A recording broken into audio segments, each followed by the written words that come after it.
Hi guys, this is FrheaJaimil and now ginawa ko yung everyday makeup tutorial ko kasi maraming nagre-request. Ito talaga yung everyday makeup ko lalo na kapag nag-i-stream ako and tamad ako mag-ayos. Well, lately kasi tinamad na ako mag-makeup dahil nagkaroon ako ng breakout. As you can see, meron akong mga acne marks, ayan, pero nawala na siya dahil may pinagamit sa akin yung mom ko na mas hiyang ako kesa dun sa Bello Pimple Acne Gel. Ayan. And no, wala yung marks nga. Kaso ngayon, medyo namumula siya. Ayan, namumula siya. Tatakot ako gumamit ng ibang makeup na yung mga binili ko sa Singapore nun. Kasi nung tinry ko siya, doon ako nagkaroon ng breakout. Ewan ko kung dahil nagpa-facial ako, tapos kinabukasan nag-makeup ako, or may mali talaga dun sa products ng mga tinry ko. So, susubukan ko ulit sila itry. Pero, hindi ngayon sa vlog na to. Minsan, hindi pa ako naka-eyeliner. Pero ngayon, masipag tayo, nag-eyeliner tayo. Ayan. Kung gusto nyo malaman kung paano ko to ginawa, keep on watching!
kayo kasi kung bakit may mascara yung mata ko. Dapat kasi pupunta ako kanina ng Tagaytay pero hindi natuloy. And mahirap din kasi tanggalin yung mascara ko kasi heroin mix siya. Ito siya yung super waterproof. Ayan. Kita nyo naman. Pag tinapalan ko to, mas lalo na ako mahirap tanggalin. Meron naman ako makeup remover kaso mahirap talaga. Ayaw siya mawala. Yan, ganyan muna siya. Ito yung, everyday makeup ko, guys. Yan, tas kapag, maglagay tayo ng eyeliner para alam nyo rin. Depende kasi sa mood ko pag gusto ko mag-eyeliner or hindi. Ayan, so, mag-eyeliner ako ngayon para dalawang looks.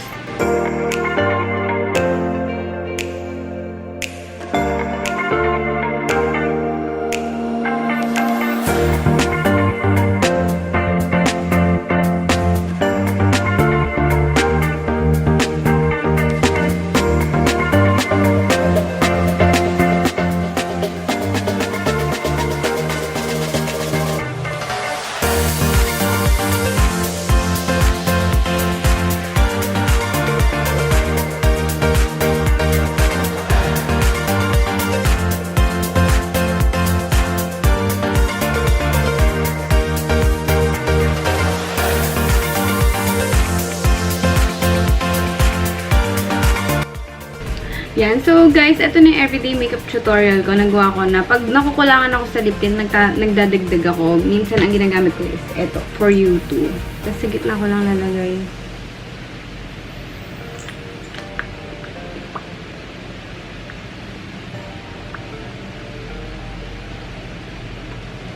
Ayan, ganyan lang.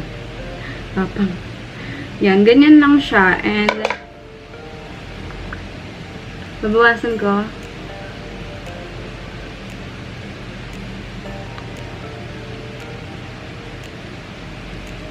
Kasi masyado matapang. Ayan, ganyan lang siya. So, eto na siya.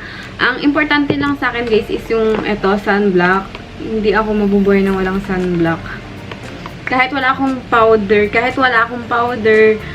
concealer, foundation, basta may sunblock, okay na ako dun. And, guys, maganda tong Bello na sunblock na to. Hindi siya super sticky, hindi rin siya sticky sa feeling. Basta pag nakalat mo na siya sa mukha mo, yun na siya, ganun na siya. And pag pinagpawisin ka, hindi rin siya maglalagkit, besi.